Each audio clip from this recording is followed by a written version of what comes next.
제 딸의 친구가 웃으며 집을 나설 때마다 우리 진돗개는 미친 듯이 지저댔습니다. 우리는 그 개를 미워했고 결국 창고에 가두기까지 했습니다. 그리고 바로 그날 딸이 쓰러졌습니다. 그제야 깨달았습니다. 우리가 외면한 그 짖음 속에 딸을 살릴 마지막 기회가 있었다는 것을. 의사는 30분만 늦었어도 돌이킬 수 없었을 것이라고 말했습니다. 딸의 방에서 발견한 수면제 빈 병과 그녀의 일기장에 적힌 마지막 문장이 모든 것을 설명해 주었죠. 아무도 내 말을 듣지 않아. 조이만 빼고. 그 순간 가슴이 무너져 내렸습니다. 매일 밤 딸의 방 앞에서 짖던 그 진돗개가 우리보다 먼저 딸의 고통을 알아챘던 거였습니다. 그 개의 눈에는 우리가 보지 못한 무언가가 보였던 겁니다. 친구라고 생각했던 그 아이의 미소 뒤에 숨겨진 잔인함을, 딸의 침묵 속에 담긴 절규를 오직 그 한국 진돗개만이 알아챘던 것입니다. 도대체 어떻게 된 일이었던 걸까요? 왜 우리는 그토록 분명한 신호를 외면했을까요? 그리고 진돗개는 어떻게 인간의 표정 뒤에 숨은 의도를 간파했던 걸까요? 여러분은 상상하실 수 있으신가요? 매일 밤 한 마리 개가 필사적으로 주인을 지키려 애쓰는데 아무도 그 의미를 알아채지 못하는 그런 상황을요. 그것이 바로 우리 가족에게 일어난 일이었습니다. 안녕하세요. 저는 스티븐 밀러입니다. 텍사스 주립 고등학교에서 생물학을 가르치는 교사죠. 시청하기 전에 좋아요와 구독 부탁드립니다. 오늘 저는 제 가족과 한국의 진돗개 사이에서 일어난 믿기 힘든 이야기를 들려드리고자 합니다. 그날은 평범한 봄날이었습니다. 3년 전 아내 애비의 한국인 친구 소연 씨가 우리에게 강아지 한 마리를 소개해 주었습니다. 한국의 토종견 진돗개라고 했죠. 소연 씨는 한국으로 귀국해야 했고 데리고 갈 수 없는 상황이었습니다. 이 아이는 특별해요, 밀러 씨. 진돗개는 주인에게 평생 충성하는 개예요. 한국에서는 국가기념물로 지정될 만큼 소중한 존재랍니다. 처음에는 망설였습니다. 소연 씨의 진돗개는 조용하고 경계심이 많았거든요. 낯선 사람들 앞에서는 눈빛만 날카로울 뿐 거의 짖지도 않았습니다. 저희와 잘 맞을지 확신이 없었죠. 하지만 우리 딸 클레어가 그 개와 눈이 마주친 순간 모든 것이 달라졌습니다. 13살이었던 클레어는 그 즉시 강아지에게 마음을 빼앗겼습니다. 진돗개도 클레어에게만은 경계심 없이 다가갔죠. 아빠, 이 아이 이름은 조이예요. 우리 가족이 될 거예요. 그렇게 조이는 우리 가족이 되었습니다. 처음 몇 달간 조이는 거의 완벽한 반려견이었습니다. 조용하고 차분했으며 특히 클레어와는 특별한 유대감을 형성했죠. 산책할 때는 언제나 클레어 곁을 지켰고 밤에는 그녀의 방 앞에서 잠을 자곤 했습니다. 한국인 소연 씨의 말처럼 진돗개는 참 독특했습니다. 다른 개들처럼 아무에게나 친근하게 다가가지 않았어요. 가족이라고 인정한 사람에게만 완전히 마음을 열었습니다. 클레어는 조이의 첫 번째 사람이었죠. 모든 일이 시작된 건 약 6개월 전이었습니다. 클레어가 새 친구를 사귀었다며 집에 데려왔죠. 리사 블룸이라는 아이였습니다. 밝고 활발한 금발 소녀였어요. 처음 만난 순간 우리 부모는 딸이 좋은 친구를 사귀었다고 생각했습니다. 정말 반가워요, 리사. 우리 집에 언제든지 놀러와도 좋아. 아내 애비는 딸의 새 친구를 반겼습니다. 클레어는 원래 내성적인 아이라 친구가 많지 않았거든요. 새로운 친구가 생겼다는 것은 분명 좋은 소식이었습니다. 하지만 그날 우리가 모두 미소 짓고 있을 때 유일하게 다른 반응을 보인 존재가 있었습니다. 바로 진돗개 조이였습니다. 리사가 현관문을 들어서는 순간부터 조이는 이상한 행동을 보였습니다. 평소엔 조용하던 개가 갑자기 낮게 으르렁거리기 시작했죠. 그리고 리사가 클레어의 방으로 향할 때 날카롭게 지저댔습니다. 조이, 무슨 짓이야? 클레어가 당황해하며 개를 말렸습니다. 리사는 웃으며 말했습니다. 괜찮아. 개들은 가끔 나를 좋아하지 않기도 해. 그 웃음이 얼마나 가식적이었는지 그때는 몰랐습니다. 아내와 저는 조이를 다른 방에 가두었습니다. 딸의 새 친구와의 시간을 방해하고 싶지 않았거든요. 미안해, 리사. 조이가 보통 이러지 않는데 낯선 사람을 경계하나 봐. 하지만 리사는 낯선 사람이 아니었습니다. 그 후로 일주일에 두세 번씩 우리 집에 왔으니까요. 그럼에도 조이의 반응은 나아지지 않았습니다. 오히려 리사를 볼 때마다 더 강하게 짖어댔죠. 심지어 리사가 클레어에게 가까이 다가갈 때면 둘 사이에 끼어들려고 했습니다. 처음에는 개의 영역 다툼이라고 생각했습니다. 클레어의 관심을 독차지하던 조이가 새 친구를 질투하는 것이라고요. 그래서 우리는 리사가 올 때마다 조이를 다른 방에 가두거나 뒷마당에 내보냈습니다. 이상하네요. 한국인 친구 소연 씨와 전화 통화를 하던 중 이 이야기를 했더니 그녀가 걱정스럽게 말했습니다. 진돗개는 보통 이유 없이 그렇게 행동하지 않아요. 특히 주인의 안전과 관련된 직감이 매우 예민하답니다. 하지만 우리는 그저 웃어넘겼습니다. 소연 씨가 진돗개에 대해 지나치게 신비화하는 것이라 생각했으니까요. 그저 개일 뿐이라고. 그때는 그렇게 생각했습니다. 시간이 흐르면서 조금씩 변화가 생기기 시작했습니다. 클레어는 점점 조용해졌고 리사는 더 자주 우리 집에 오게 되었습니다. 처음에는 그저 사춘기의 일부라고 생각했습니다. 13살 소녀가 조용해지는 것이 그리 이상한 일은 아니니까요. 최근에 클레어가 좀 어때 보여?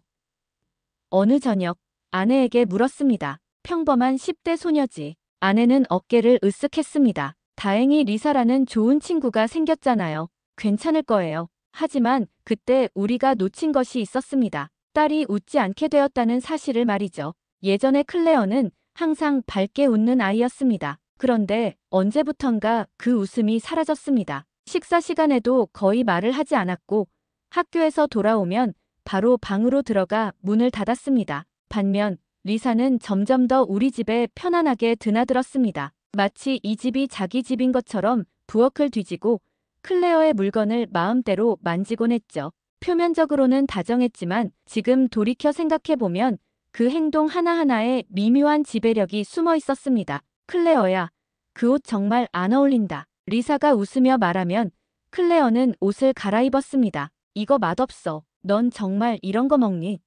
리사가 클레어의 간식을 비웃으면 클레어는 조용히 그것을 치웠습니다. 작은 말들이었지만 모두 날이 서 있었습니다. 그리고 이 모든 것을 지켜보는 눈이 하나 있었죠. 바로 진돗개 조이였습니다. 조이는 리사가 올 때마다 더 격렬하게 반응했습니다. 처음에는 그저 짖는 정도였지만 시간이 지날수록 리사와 클레어 사이에 끼어들려는 시도가 잦아졌습니다. 때로는 클레어의 방문 앞에 누워 리사가 들어가지 못하게 막기도 했죠. 저게 정말 문제 있어. 리사는 종종 불평했습니다. 훈련을 제대로 시켜야 하는 거 아니에요, 밀러 씨. 그래서 우리는 조이를 더 강하게 훈련시키려 했습니다. 짖을 때마다 목소리를 높여 꾸짖었고 리사가 오면 무조건 다른 방에 가두었습니다. 그런데도 조이는 멈추지 않았습니다. 오히려 리사가 다녀간 날이면 밤새 클레어의 방 앞에서 낑낑거리며 문을 긁었죠. 저게 때문에 잠을 못 자겠어요. 아내가 불평했습니다. 왜 저러는 거죠? 한국 친구 소연 씨의 말이 자꾸 떠올랐습니다. 진돗개는 주인의 안전과 관련된 직감이 예민하다고요? 하지만 곧 그 생각을 떨쳐버렸습니다. 그저 말썽꾸러기 개일 뿐이라고 여겼으니까요.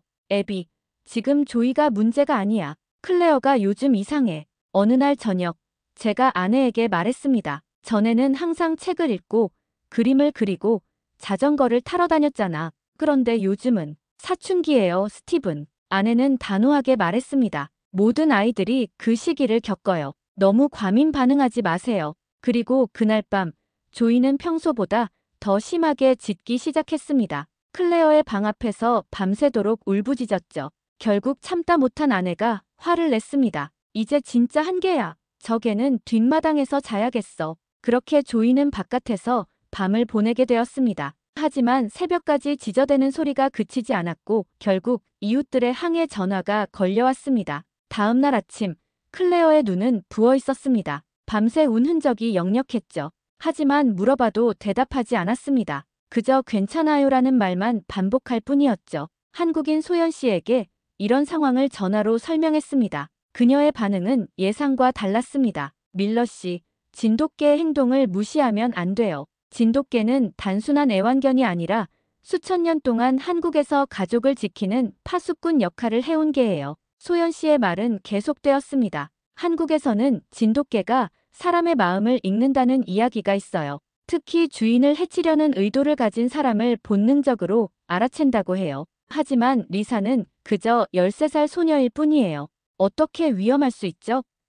제가 반문했습니다. 나이는 중요하지 않아요. 소연 씨가 말했습니다. 진돗개는 사람의 표정이나 행동이 아니라 그 안에 숨겨진 의도를 느낀다고 해요. 진돗개가 그렇게 격렬하게 반응한다면 뭔가 이유가 있을 거예요. 통화를 마치고 나서도 소연 씨의 말이 머릿속에 맴돌았습니다. 하지만 결국 저는 그 말을 진지하게 받아들이지 않았습니다. 모든 문화에는 동물에 관한 미신이 있기 마련이니까요. 한국의 진돗개에 관한 이야기도 그저 그런 미신 중 하나라고 생각했습니다. 그러던 어느 날 저는 일찍 퇴근해 집에 돌아왔습니다. 아내는 아직 출근 중이었고 클레어와 리사는 집에 있을 시간이었죠. 현관문을 열자 이상한 침묵이 느껴졌습니다. 그리고 조이가 현관 근처에서 불안하게 오가는 모습이 보였습니다. 클레어, 집에 있니?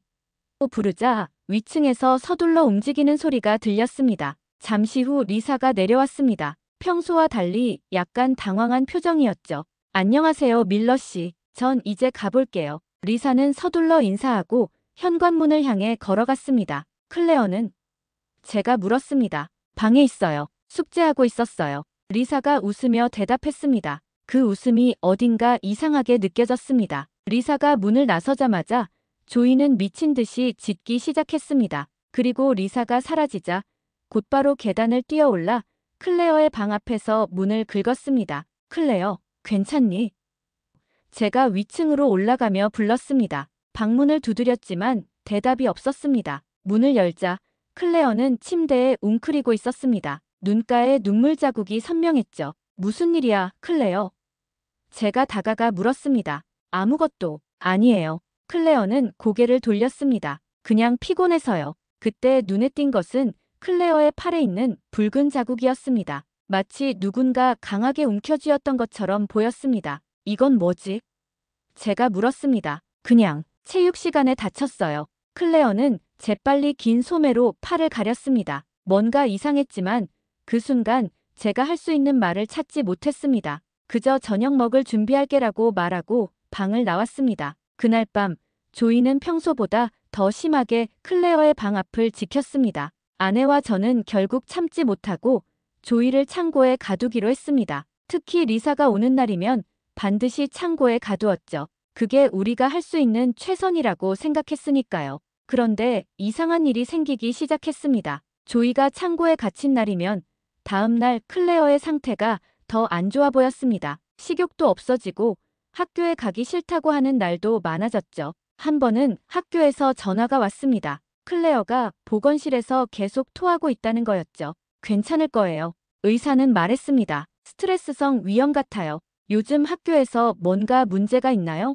우리는 그저 학업 스트레스라고 생각했습니다. 사춘기 소녀들이 겪는 일반적인 문제라고요. 하지만 문제는 학교가 아니라 우리 집 그리고 딸의 친구에게 있었다는 사실을 그땐 전혀 몰랐습니다. 한국에서는 진돗개를 말없는 수호자라고 부른다는 소연 씨의 말이 떠올랐습니다. 소리 없이 주인을 지키는 충직한 개라고. 하지만 우리 조이는 계속해서 소리를 내고 있었습니다. 우리가 듣지 못했을 뿐이죠. 가을이 깊어가던 어느 저녁 모든 것이 걷잡을 수 없이 무너지기 시작했습니다. 그날은 클레어의 학교에서 학부모 상담이 있던 날이었습니다. 담임 선생님은 걱정스러운 목소리로 말했습니다. 클레어가 요즘 많이 달라졌어요. 수업 중에 집중하지 못하고 친구들과도 거의 어울리지 않아요. 무엇보다 걱정되는 건 성적이 급격히 떨어지고 있다는 거예요. 집으로 돌아오는 차 안에서 아내와 심각한 대화를 나눴습니다. 더 이상 사춘기의 일반적인 변화라고 넘겨버릴 수 없었습니다.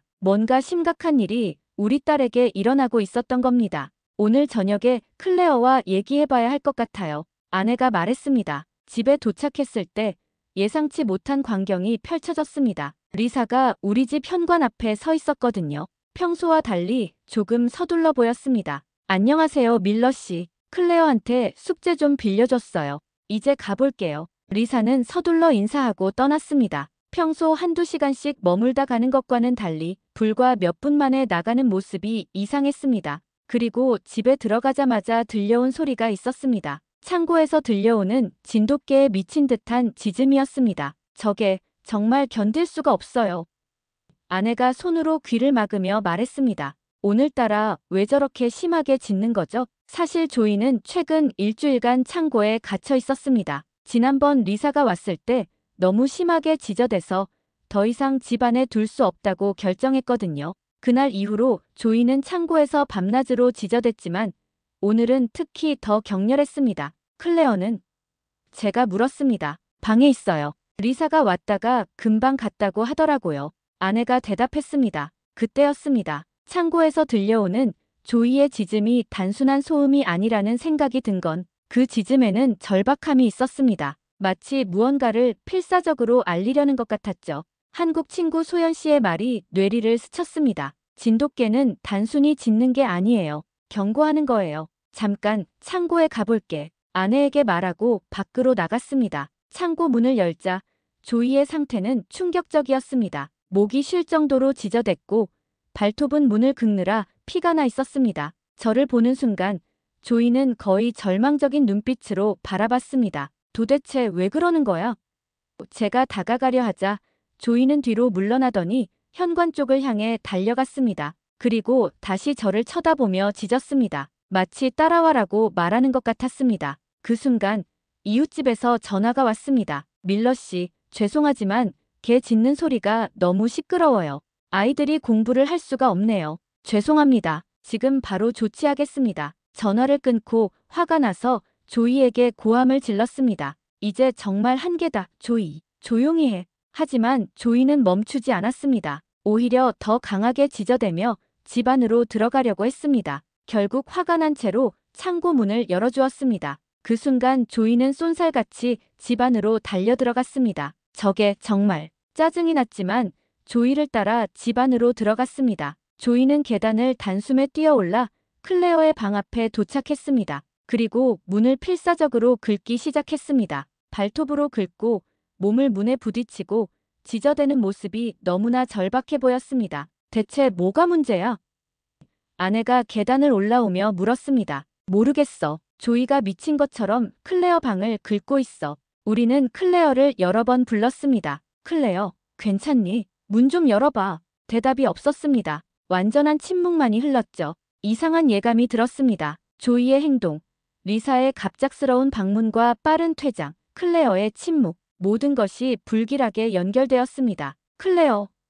더 큰 소리로 불렀습니다. 여전히 대답이 없었습니다. 결국 문을 열었을 때 세상이 무너지는 기분이었습니다. 클레어는 책상에 엎드린 채 의식을 잃고 있었고 옆에는 비어있는 수면제 병이 놓여 있었습니다. 책상 위에는 메모지 한 장이 놓여 있었습니다.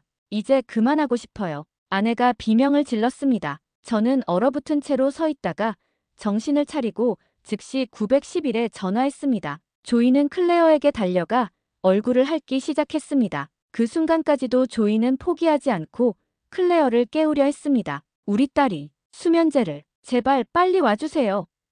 떨리는 목소리로 구급대원에게 상황을 설명했습니다. 아내는 클레어를 흔들며 울부짖었습니다. 클레어, 일어나. 제발, 일어나. 그 순간 모든 것이 느리게 움직이는 것 같았습니다. 구급차를 기다리는 몇 분이 마치 몇 시간처럼 느껴졌습니다. 저는 클레어의 맥박을 확인하고 숨을 쉬고 있는지 살폈습니다. 다행히 약한 맥박이 있었고 간헐적으로 숨을 쉬고 있었습니다. 그 와중에도 조이는 클레어 곁을 떠나지 않았습니다. 계속해서 얼굴을 핥고 작게 울며 클레어가 반응하기를 기다렸습니다. 그 충성심 앞에서 제 눈에 눈물이 고였습니다. 구급차가 도착했을 때 구급대원들은 신속하게 클레어를 들것에 실었습니다. 조이를 떼어놓는 것조차 어려웠습니다. 결국 저는 개를 붙잡아 두어야 했습니다. 하지만 조이의 눈빛이 저를 꿰뚫었습니다. 그 눈에는 비난이 담겨 있었습니다. 왜 내 말을 듣지 않았느냐는 듯한 슬픈 눈빛이었죠.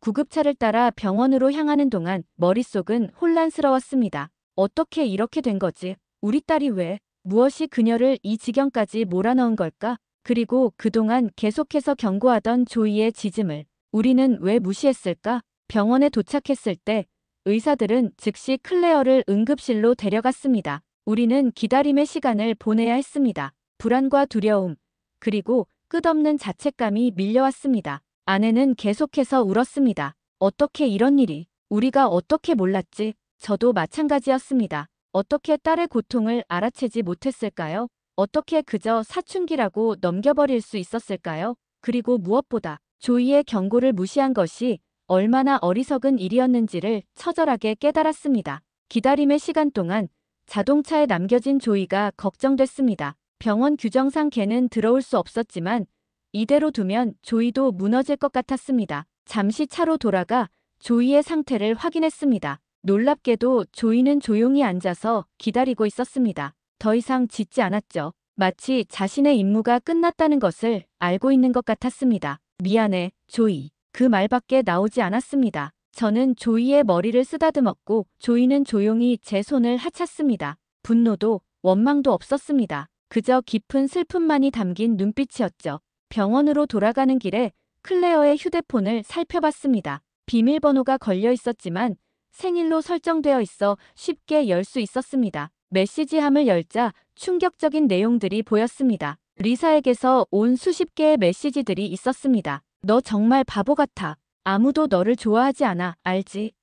선생님한테 말하면 너한테 더 안 좋은 일이 생길 거야. 오늘 방과 후에 만나자. 안 오면 모두에게 내 비밀을 말할 거야. 그리고 오늘 오후에 온 마지막 메시지가 있었습니다. 넌 이 세상에 필요 없는 사람이야. 아무도 내가 사라져도 신경 쓰지 않을 거야. 그 순간 모든 것이 명확해졌습니다. 리사는 친구가 아니었습니다. 그녀는 교묘하게 우리 딸을 괴롭히고 있었던 것입니다. 그리고 조이, 그 진돗개만이 리사의 진짜 모습을 처음부터 알아보고 있었던 겁니다. 병원 대기실로 돌아와 아내에게 휴대폰을 보여줬습니다. 아내의 얼굴이 창백해졌습니다. 그리고 우리 둘 다 동시에 깨달았습니다. 딸을 위험에서 구하려던 유일한 존재를 우리는 창고에 가두었다는 사실을요. 응급실 앞에서 기약 없는 기다림이 계속되는 동안 우리 가슴 속에는 무거운 죄책감이 자리 잡았습니다. 클레어의 휴대폰에서 본 메시지들은 모든 사실을 말해주고 있었습니다. 리사는 학교에서도 온라인에서도 클레어를 지속적으로 괴롭혀왔던 겁니다. 그것도 아주 교묘하게 말이죠. 어떻게 이런 일이 일어날 수 있었을까요?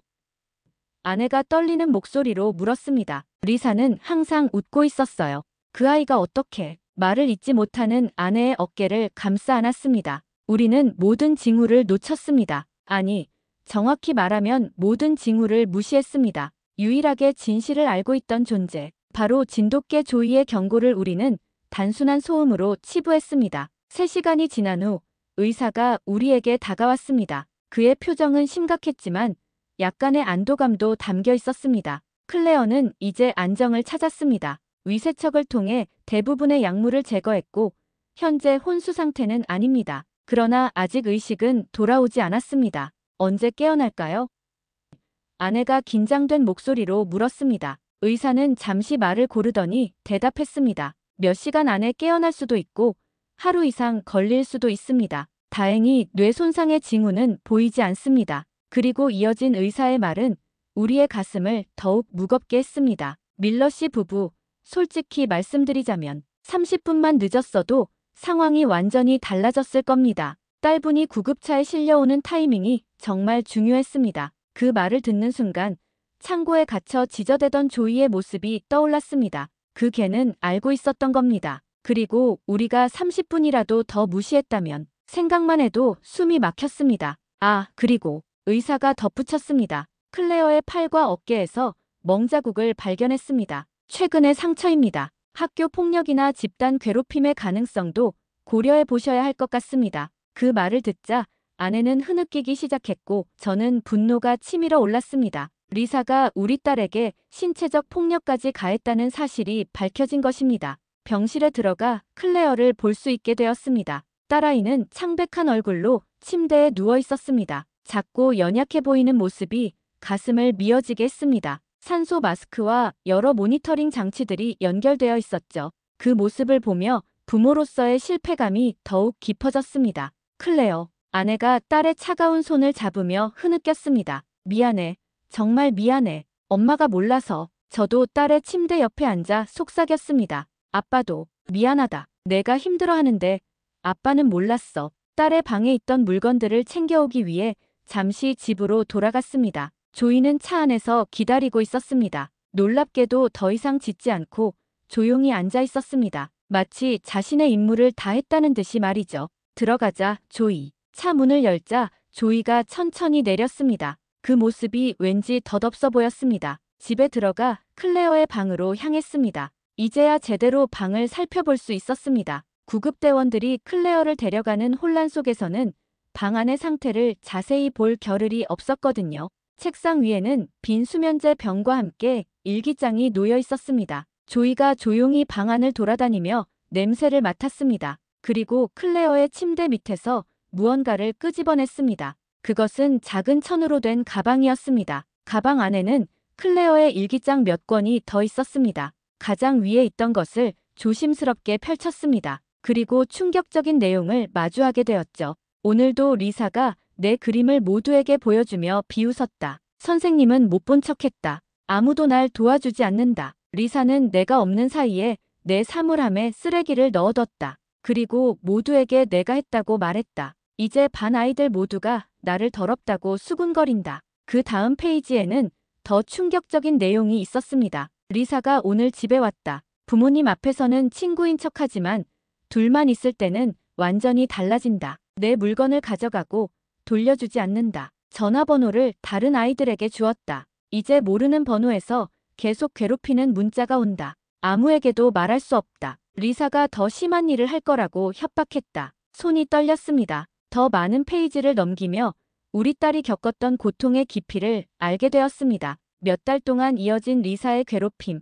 다른 아이들의 따돌림, 그리고 모든 것을 혼자 견뎌내려 했던 클레어의 노력이 고스란히 담겨 있었습니다. 그런데 가장 최근의 일기 내용 중 반복적으로 등장하는 이름이 있었습니다. 바로 조이였습니다. 오늘도 조이가 리사를 향해 짖었다. 조이만이 내 마음을 아는 것 같다. 조이는 내가 슬플 때마다 내 옆에 누워있는다. 밤에 울 때면 항상 내 방 문 앞에서 지켜준다. 조이만 없었다면 나는 완전히 혼자였을 거다. 마지막 페이지를 펼쳤을 때 눈물이 흘렀습니다. 그곳에는 간단한 한 문장이 적혀 있었습니다. 아무도 내 말을 듣지 않아. 조이만 빼고. 진돗개 조이는 일기장 옆에 조용히 앉아 저를 바라보고 있었습니다. 그 눈빛에는 비난보다는 슬픔이 담겨 있었습니다. 뒤늦게 알아차린 사실에 가슴이 무너져 내렸습니다. 진돗개는 처음부터 알고 있었던 겁니다. 리사의 진짜 모습, 클레어의 고통, 그리고 다가오는 위험까지.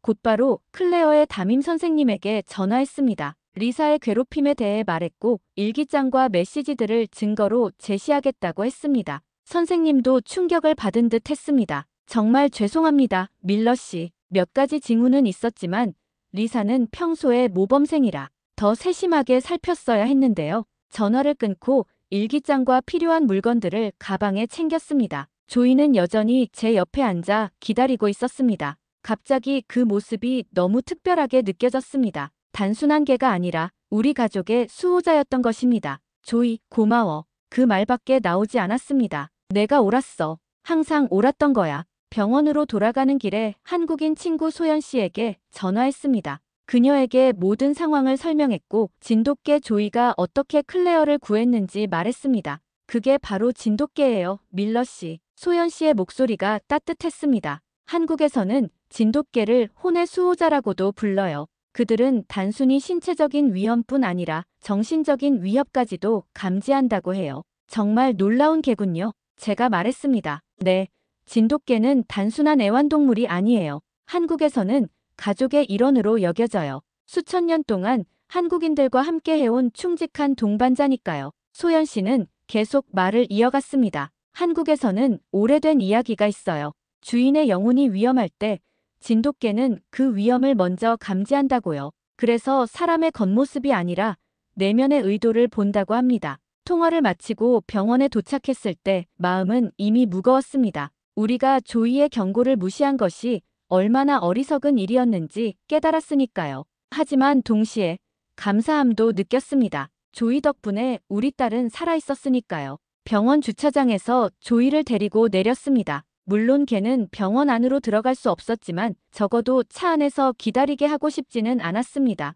잠시 주차장 근처 잔디밭에서 조이와 함께 시간을 보냈습니다. 조이, 내가 우리 가족을 지켜주고 있었는데 우리는 그걸 몰랐어. 조이는 그저 조용히 제 옆에 앉아 있었습니다. 그 충직한 모습에 다시 한번 가슴이 아팠습니다. 진돗개의 눈에는 깊은 지혜가 담겨 있었습니다. 마치 인간의 복잡한 감정과 의도를 모두 읽을 수 있는 듯한 그런 눈빛이었죠. 소연 씨가 말했던 것이 생각났습니다. 진돗개는 한국에서 1000년 이상 사람들과 함께 살아왔고 그 과정에서 인간의 마음을 읽는 특별한 능력을 발전시켰다고요. 그들은 단순한 개가 아니라 영혼의 수호자라는 것을 이제야 그 말의 의미를 진정으로 이해할 수 있었습니다. 우리가 보지 못한 것을 조이는 보았습니다. 우리가 듣지 못한 딸의 침묵 속 절규를 조이는 들었습니다. 그리고 무엇보다 우리가 외면한 위험 신호를 조이는 끝까지 경고했습니다. 손을 뻗어 조이의 머리를 쓰다듬었습니다. 깨의 몸에서 전해져 오는 따뜻함이 제 마음을 위로했습니다. 이 순간 진돗개는 단순한 반려동물이 아니라 우리 가족의 수호자이자 영웅이 되었습니다. 병원 복도의 차가운 조명 아래 밤은 길고 힘들게 지나갔습니다. 아내와 저는 번갈아가며 클레어의 병실을 지켰습니다. 의사들은 곧 의식을 되찾을 것이라고 했지만 시간이 지날수록 불안감은 커져만 갔습니다. 새벽녘 창밖으로 희미한 빛이 들어올 무렵이었습니다. 저는 의자에 앉아 반쯤 졸고 있었고 아내는 딸의 손을 잡은 채 잠들어 있었습니다. 그때였습니다. 가냘픈 목소리가 병실의 고요함을 깼습니다. 조이는 어디 있어요? 눈을 번쩍 떴습니다. 클레어가 희미하게 눈을 뜨고 있었습니다. 아내가 화들짝 놀라 일어났습니다. 클레어, 오, 클레어. 아내는 딸을 끌어안으며 울음을 터뜨렸습니다. 감격스러운 순간이었지만 딸의 첫마디는 우리가 아닌 진돗개에 관한 것이었습니다. 그것이 제 가슴을 더 아프게 했습니다. 위기의 순간 우리는 딸을 이해하지 못했지만 조이는 항상 그녀의 편이었으니까요. 조이는 밖에 있어, 자기야. 괜찮아. 곧 만날 수 있을 거야. 제가 대답했습니다. 클레어의 눈에서 안도의 빛이 번졌습니다. 조이가 저를 구했어요, 아빠. 조이가 없었다면 말을 잇지 못하는 딸을 저는 조심스럽게 안아주었습니다. 의사들이 재빨리 병실로 들어왔고 클레어의 상태를 확인하기 시작했습니다. 다행히 모든 수치는 정상으로 돌아오고 있었습니다. 밀러 씨, 따님은 이제 괜찮을 겁니다. 하지만 정신적 치료는 필수적입니다. 주치의가 말했습니다. 상담 치료사를 소개해 드릴게요. 이런 상황을 겪은 아이들은 전문적인 도움이 필요합니다. 우리는 감사히 그 제안을 받아들였습니다. 이제는 딸의 상처를 제대로 보살필 차례였으니까요. 의사들이 나간 후 클레어는 조금 더 편안해 보였습니다. 그러나 그녀의 눈에는 여전히 불안과 두려움이 가득했습니다. 리사는 어떻게 됐어요? 클레어가 떨리는 목소리로 물었습니다. 아내와 저는 눈을 마주쳤습니다. 진실을 말해야 할 때였습니다. 클레어, 우리가 너의 일기장과 메시지들을 봤어. 제가 조심스럽게 말했습니다. 리사가 내게 한 일들, 이제 모두 알고 있단다. 학교에도 연락했고 리사의 부모님과도 이야기를 나눌 예정이야. 클레어의 눈에 눈물이 맺혔습니다. 미안해요. 말하고 싶었는데 너무 무서웠어요. 아니야, 클레어. 아내가 딸의 머리를 쓰다듬으며 말했습니다. 미안한 건 우리야. 내가 힘들어하는데 우리는 그걸 알아채지 못했어. 조이만이 내 고통을 알아차렸던 거야. 클레어는 약간 미소 지었습니다. 그 미소를 보는 것이 얼마나 오랜만인지 저도 몰랐습니다. 조이는 항상 알고 있었어요. 리사가 제 방에 올 때마다 조이는 항상 제 곁에 있으려고 했어요. 하지만 리사가 있을 때는 조이를 항상 내보냈잖아요. 그 말을 듣는 순간 더욱 깊은 죄책감이 밀려왔습니다.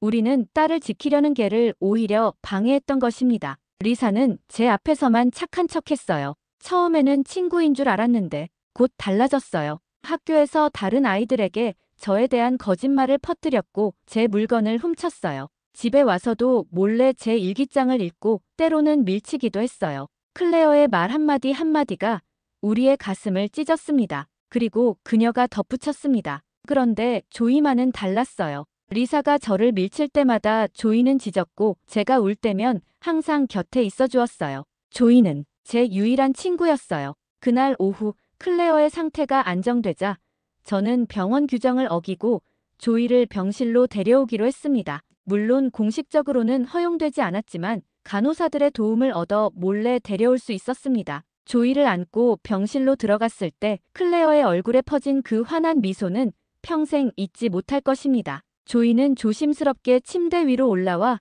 클레어 곁에 누웠습니다. 그리고 클레어는 진돗개의 따뜻한 몸에 얼굴을 파묻고 울기 시작했습니다. 조이야, 고마워. 내가 없었으면 내가 말을 잇지 못하는 딸의 모습을 보며 저와 아내도 함께 눈물을 흘렸습니다. 그것은 단순한 인간과 동물의 만남이 아니었습니다. 서로의 영혼을 이해하는 깊은 유대였습니다. 병원에서의 5일이 지난 후 클레어는 퇴원할 수 있었습니다. 그 사이 학교에서는 리사와 관련된 조사가 진행되었습니다. 리사의 부모님은 충격을 받은 듯했지만 동시에 변명하려는 태도도 보였습니다. 우리 딸은 그저 장난을 친 것뿐이에요. 리사의 어머니가 말했습니다. 하지만 증거들은 너무나 명백했습니다. 추가 조사 결과 리사는 클레어뿐만 아니라 다른 아이들도 비슷한 방식으로 괴롭혀왔다는 사실이 밝혀졌습니다. 학교는 리사에게 정학 처분을 내렸고 심리 상담을 받도록 조치했습니다. 우리는 클레어를 다른 학교로 전학시키기로 결정했습니다.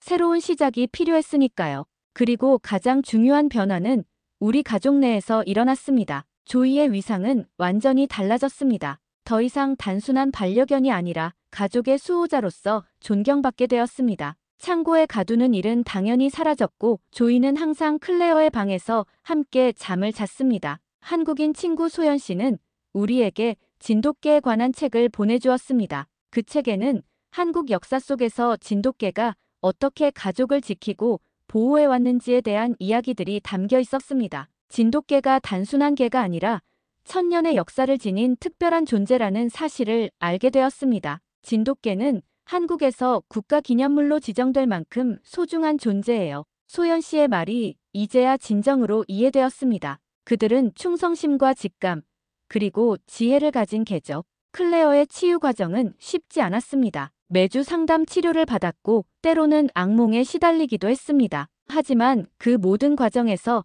조이는 항상 클레어 곁을 지켰습니다. 밤에 악몽을 꾸고 깰 때면 조이는 이미 깨어 있어 클레어를 지켜보고 있었습니다. 서서히 클레어의 웃음이 돌아왔습니다. 새 학교에서는 몇몇 친구들도 사귀게 되었고 예전처럼 그림 그리기도 다시 시작했습니다. 그리고 이제는 자신의 경험을 다른 아이들과 나누기도 했습니다. 학교 폭력 예방 프로그램에서 자신의 이야기를 용기 있게 털어놓기도 했죠. 그 모든 과정에서 조이는 클레어의 든든한 지원자였습니다. 마치 수천 년 동안 한국인들과 함께 해온 진돗개의 얼이 그 작은 몸속에 살아 숨쉬는 것처럼 말이죠. 어느 날 저녁 클레어가 자신의 새 그림을 보여주었습니다. 그것은 진돗개 조이의 초상화였습니다. 눈빛이 너무나 생생하게 표현되어 있었죠. 그 그림 아래에는 이런 문장이 적혀 있었습니다. 말하지 않아도 알아주는 친구, 조이에게. 그 순간 저는 깨달았습니다. 진정한 소통은 반드시 말로 이루어지는 것이 아니라는 것을. 때로는 말없는 이해와 충성이 더 크고 깊은 소통이 될 수 있다는 것을 말이죠. 한국 진돗개 조이는 우리에게 그것을 가르쳐 주었습니다. 사람조차 알아차리지 못한 위험을 감지하고 끝까지 지켜내는 충성심. 그것이 바로 진돗개의 정신이었습니다. 지금 우리 가족은 다시 일상으로 돌아왔습니다. 클레어는 새로운 친구들과 어울리며 활기를 되찾았고 저와 아내는 딸의 작은 변화에도 민감하게 반응하려고 노력합니다. 그리고 조이, 그 충직한 진돗개는 여전히 우리 가족의 중심에서 묵묵히 지키고 있습니다. 한국에는 정이라는 특별한 개념이 있다고 합니다. 말로 표현할 수 없는 깊은 유대감과 정서적 연결을 의미하는 말이라고 해요. 소연 씨는 그것이 한국 문화의 핵심이라고 말했습니다. 진돗개도 그 정을 이해하는 존재예요. 그들은 그저 명령에 복종하는 것이 아니라 주인과 정서적으로 깊이 연결되어 있죠. 이제 우리는 그 말의 의미를 온전히 이해합니다. 조이와 클레어 사이에 존재하는 그 특별한 유대감. 그것이 바로 정인 것 같습니다. 얼마 전 클레어가 학교 과제로 쓴 짧은 에세이를 저에게 보여주었습니다. 제목은 나의 영웅, 조이였습니다. 그 마지막 문장이 아직도 제 마음에 깊이 남아 있습니다. 사람들은 항상 말로 소통하려고 해요. 하지만 때로는 말 없이 지켜보는 눈빛, 그 자체가 가장 큰 사랑의 표현이 될 수 있어요. 조이는 그걸 알고 있었죠. 그래서 저를 구할 수 있었던 거예요. 여러분은 어떻게 생각하시나요? 동물이 인간보다 더 예민하게 위험을 감지한다는 말을 들어보신 적 있으신가요? 혹시 여러분 주변에도 사람보다 더 똑똑하고 충성스러운 진돗개 이야기가 있으신가요? 여러분의 소중한 경험과 생각을 댓글로 남겨주시면 감사하겠습니다. 좋아요와 구독 알림 설정도 해두시면 따뜻한 이야기들을 가장 먼저 만나보실 수 있습니다. 끝까지 시청해주셔서 진심으로 감사드립니다. 다음 편에서는 더 자랑스러운 대한민국의 이야기로 찾아뵙겠습니다.